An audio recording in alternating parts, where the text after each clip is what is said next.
छपारा गांव से आगे निकल चुका हूँ। छपारा गांव जाने के लिए पीछे एक रोड लेफ्ट साइड में चली गई है, लेकिन छपारा गांव ख़त्म होने से पहले भी एक रोड लेफ्ट साइड में चली गई है छपारा गांव जाने के लिए, और वो यहीं पर है करीब में।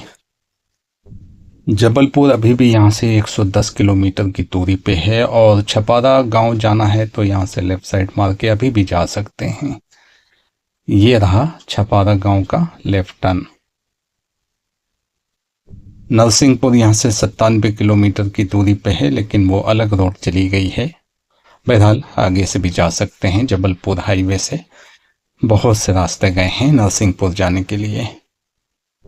बनारस यहाँ से 568 किलोमीटर की दूरी पे है, और वो इलाहाबाद होकर ही जाना पड़ेगा शायद, क्योंकि वो मेरी रास्ता नहीं है इसलिए कंफर्म नहीं बता सकता हूँ। बहरहाल इलाहाबाद तो मिलेगा। अब चूंकि मैं एमपी में चल रहा हूँ इस वक्त, और एमपी पूरा की पूरा घाटी एरिया है, और ये भी एक घाट है जहाँ पे हल्की फुल्की चढ़ाई है। बहुत सख्त चढ़ाई तो नहीं है, लेकिन फिर भी ट्रक स्लो हो चुके हैं। मैं हूँ शाहिद, मुंबई से आप देख रहे हैं शाहिद ट्रैवल व्लॉग्स। सफ़र जारी है मुंबई से फतेहपुर का। सूरज अच्छा खासा ऊंचाई पे आ चुका है, और सूरज की धूप बिल्कुल सामने से डैश में पड़ रही है।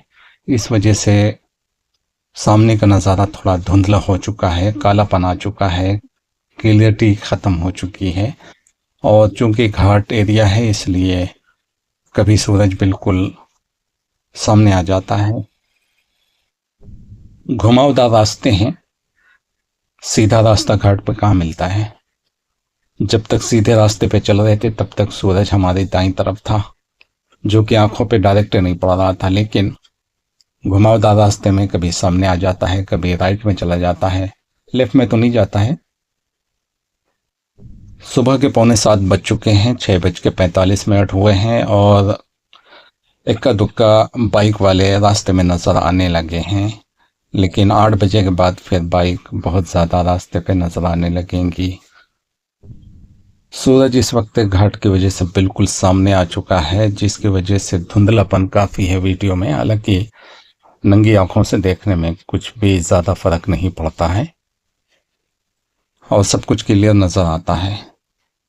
इस वक्त सख्त चढ़ाई है, ट्रक वाले चढ़ नहीं पा रहे हैं, लेकिन इसमें एक ट्रक वाला जानदार है, वो सबको पछाड़ते हुए आगे निकला चला जा रहा है। बाइक वाले बहुत फास्ट चलते हैं, उनके लिए घाट कोई मानी नहीं रखती है। ट्रक वाले बड़ी जल्दी या अचानक लाइन चेंज कर देते हैं, और ये तराला है लेकिन मुझे लगता है खाली है अंदर से, इसीलिए सबको पछाड़ते हुए आगे दंदनाते हुए भागा चला जा रहा है।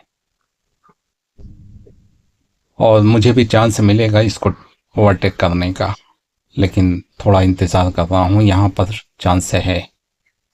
और ये मैंने इसको पछाड़ दिया। चढ़ाई सख्त है लेकिन ट्रक वालों के लिए, मेरे लिए कोई मानी नहीं रखती है। बहुत सी गाड़ियाँ स्लो हो गई यहाँ पर। चलो अच्छा है, रास्ता मिल गया मुझे बीच से। मेरे ख्याल से पूरी तरह ऊपर चढ़ चुका हूँ, क्योंकि यहाँ पर ज़मीन सपाट मिल चुकी है। हल्की फुल्की अभी भी चढ़ाई है, जैसे कि वीडियो में देखा भी जा सकता है, लेकिन घाट समाप्त हो चुकी है शायद। इसने मुझे फंसा दिया, और यहाँ से मुझे आबादी मिलना शुरू हो गई है।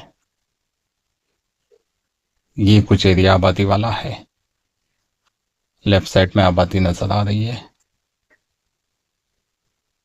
गलबन कोई गांव है, घुनई गांव है, घुनई बोर्ड लगा है, घुनई लेफ्ट साइड में है, बल्कि यही है घुनई। हो सकता है अंदर बड़ा गांव हो, रोड पे तो हल्की फुल्की आबादी नजर आ रही है। घुनई के रास्ता भी चली गई है लेफ्ट साइड में। जगह जगह पे तो गांव मिलते हैं, लेकिन हर जगह गांव का बोर्ड नजर नहीं आता है, क्योंकि लगे हुए नहीं है।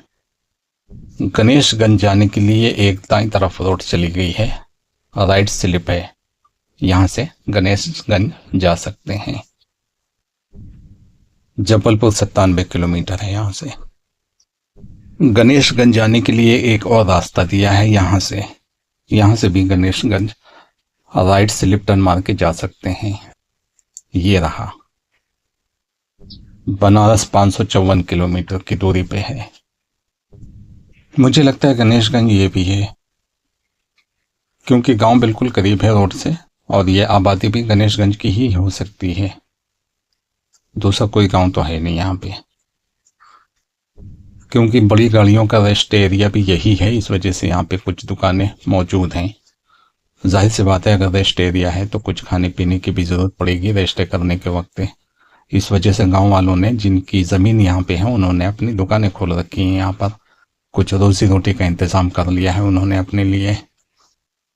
यहाँ पे लेफ्ट साइड में एक बहुत बड़ा बोर्ड लगा हुआ है जिसमें बहुत सारी चीज़ें लिखी हुई हैं, जिनको पढ़ना आसान तो नहीं है, लेकिन समझ में आ रहा है कि टोल प्लाजा की इंफॉर्मेशन है यहाँ पे, क्योंकि टोल प्लाजा सामने आ चुका है। टोल प्लाजा के चार्जेस पता नहीं चलते हैं, वो तो जब मैसेज आता है पैसा कटने का तब मालूम पड़ता है कि यहाँ इतना पैसा कटा है, या फिर बोर्ड के पास गाड़ी खड़ी करके रोक के पढ़ो कि छोटी गाड़ियों के क्या रेट हैं, तो पता चलेगा। इतना टाइम तो है नहीं कि मैं बोर्ड में पढ़ के बताऊं कि कितना चार्ज लगा होगा, लेकिन सामने जो इंडिकेटर शो करता है उसमें कितना पैसा कटा है वो इंफॉर्मेशन नहीं आती है, हालांकि आना चाहिए।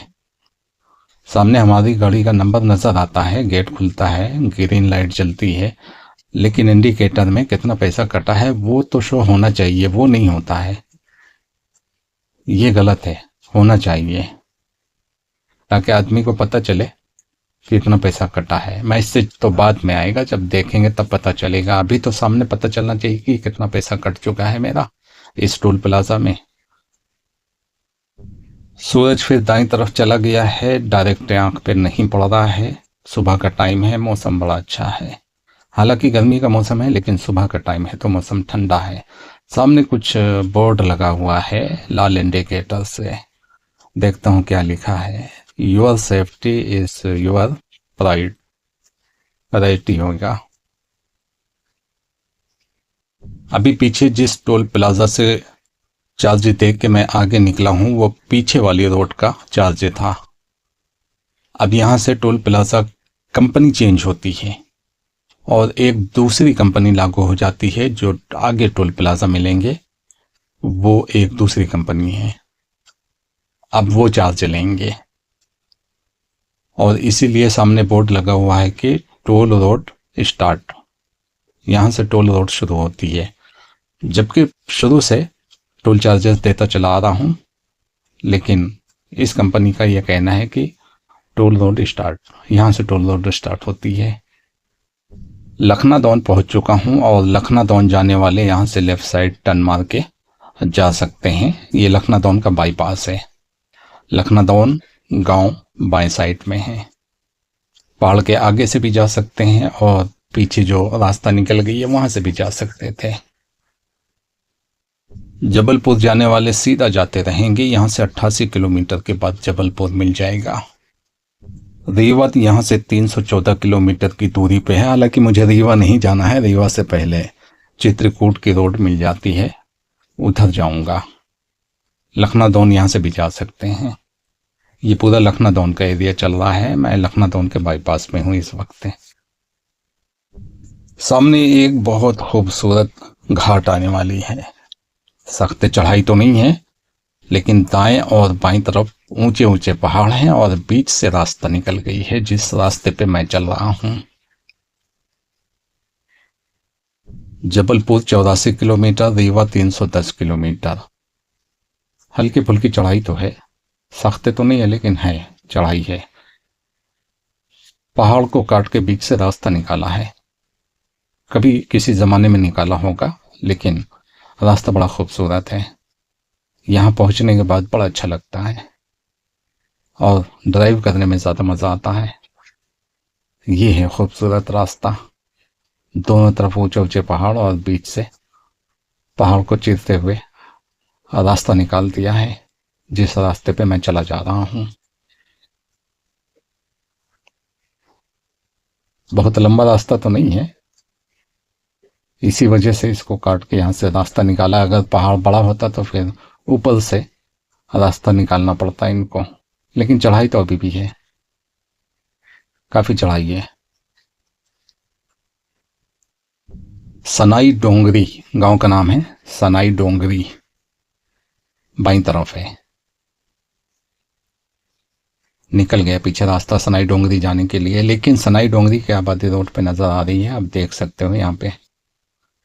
शायद दाईं तरफ भी हो, लेकिन दाईं तरफ दूर है ना, नजर नहीं आता है। हम सिर्फ बाईं तरफ की ही इंफॉर्मेशन दे सकते हैं जो कि मुझे नजर आ रहा है। जबलपुर का रास्ता तो सीधा है, जबलपुर नागपुर हाईवे ही बोलते हैं इसको।